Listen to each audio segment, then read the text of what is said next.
Hello, bonjour, and welcome to the Don't Waste Water podcast. I'm your host, Antoine Walter, and I'm still summarizing for you 1 year's worth of incredible water insights from the 52 experts that appeared on this microphone in 2021. If you had asked me at the start of this podcast if I would ever cover finance, I would probably have laughed. By then, I honestly didn't realize how interlinked this topic is with both our challenges and solutions in the water world. So if you're like me 2 years ago, I've prepared this synthesis to decode some key aspects of water finance. First, there's this fact that Alexander Lukopoulos shared. It's extremely exciting to approach water from the finance field because, frankly, I don't think enough attention has been spent on it. That's the white hat side of the story. The water sector is a growth sector because neither industries nor farmers and consumers expect to stop using water. So it's basically the best possible market to invest in. Now, there's the black hat side of that same story. There's a lot of money to make in water, which might be fine, as we'll see later, but which can lead to major catastrophes, as Scott Hamilton revealed us. In one of the most popular episodes of this podcast in 2021, and of course in his book Soul Down the River, Scott explains how Australia put a water market in place to trade water as a commodity and with the lowest level of regulations in the world. Using a market-based mechanism, we could make sure that this diminishing resource and this amount of water would go to what was going to be its best use. But that was the theory. In practice, it created an irresistible opportunity for banks and investment funds. So we had this trading, and as I mentioned before, now we'd done all this work and unbundling all the different components, the delivery rights, the entitlements, and created this short-term and long-term markets, and multiple different parts. So enormous amount of work that had gone into it and not a lot of trading. So largely, how do we create more trading? Well, we invite other people in. The liquidity is. We changed the market fundamentally from being a market or a natural resource market into a financial commodity market, as you rightly point in, which is now worth billions of dollars. So we've created this opportunity worth literally billions of dollars for hedge funds and the smartest guys in the room. And what happened is that essentially the money and the water flowed to where the most money could be extracted from the system. When you listen to that story, you'll probably wonder what good finance can make in the water sector. First, I can tease you something. I'll be investigating further in 2022 to bring you other examples of water markets and to try to figure out in which conditions they can be beneficial. But beyond that, there's not only finance as an investment in the water good, there's also finance as a partner of the water industry. Gaëtan Suznet reminds us that this wasn't always a straightforward relationship. We talk about regulation, we talk about technology, we talk about infrastructure, we talk about engineering. But for me, the missing link has been finance. When finance goes missing, companies with promising technologies, people or markets end up like a car without fuel. Be it a Ferrari or a Lada, it's still not going to move. Hence, investors have a key role in the development of a new scene of water companies, as Julian Kölbel confirms. Companies, especially in developing markets, have a problem to tap into capital that allows them to grow. If you go in as an investor and you provide that external financing, that's how you can have an impact, by growing companies that doing something good doesn't have access to capital. You can solve a problem here. If the problem people have is that they struggle to find a way to move from point A to point B, and you have an idea which is called Uber, there's a certain type of investor that's ready to burn money on you for a while with the hope to make an amazing profit the day you actually become Uber. These people are called venture capitalists or VCs. They have deep pockets and they're ready to lose 95% of their bets because the remaining 5% will experience hypergrowth and repay the losses with a multiple. But the problem in the water industry, as Gaëtan Suznet points out, is that we are not sure that hypergrowth is really possible in this sector. Is the traditional VC model that we all know the right one for the water sector? That's a question. I don't have necessarily the answer today. But I think, if European startups were able to sell a service and not a tech, and especially with digital water, that would change considerably the way or the success in the water sector. I like your ambition about hypergrowth, but if we had just growth to start with, I think, I would be a very happy woman.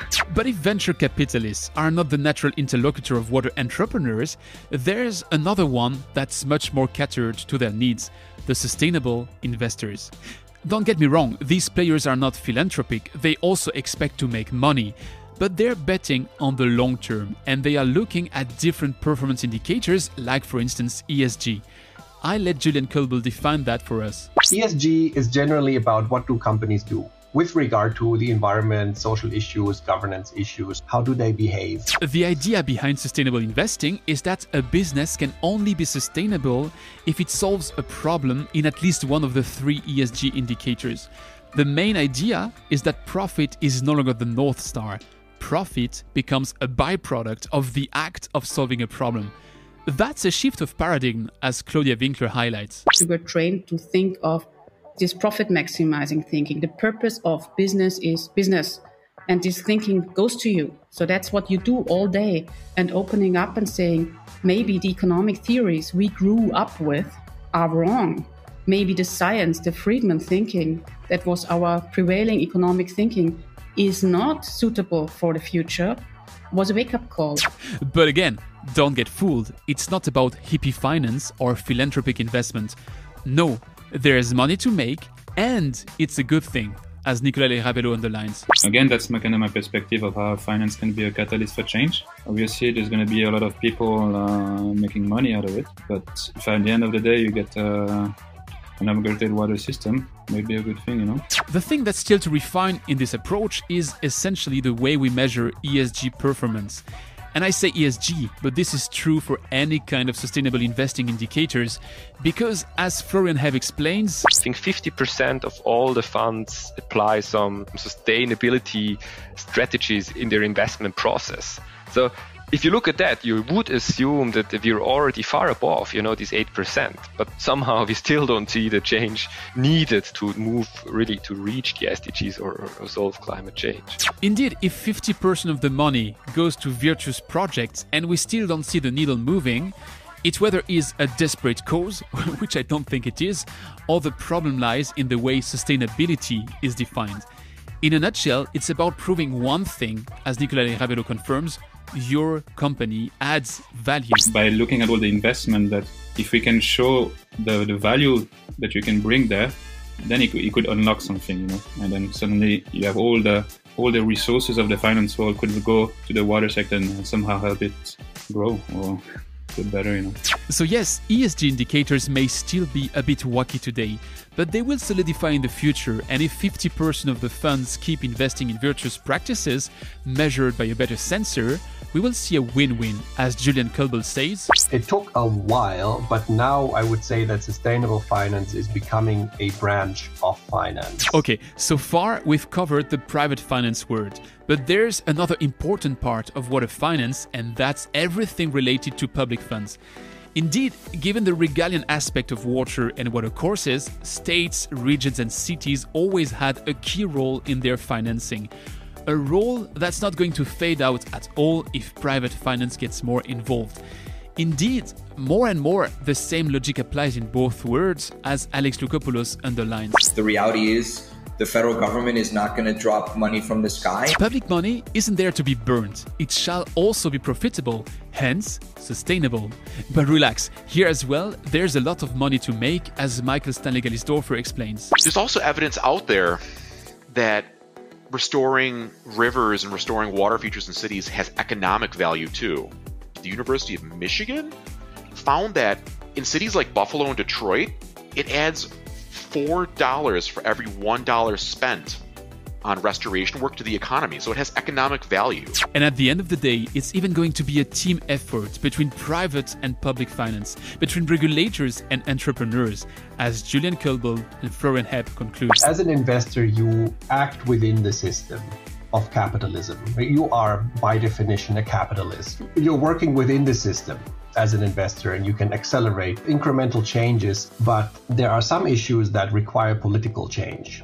sustainable investing cannot stop climate change on its own. It can help, but not on its own.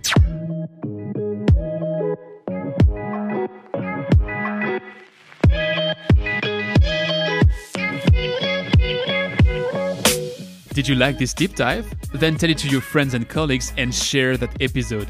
Investors and water professionals working hand in hand starts by knowing each other, I guess.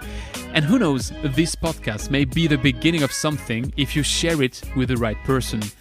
Then, if you'd like to further explore the topic, listen to my full interviews with the 8 experts featured in this synthesis. All the links are, like always, in the description.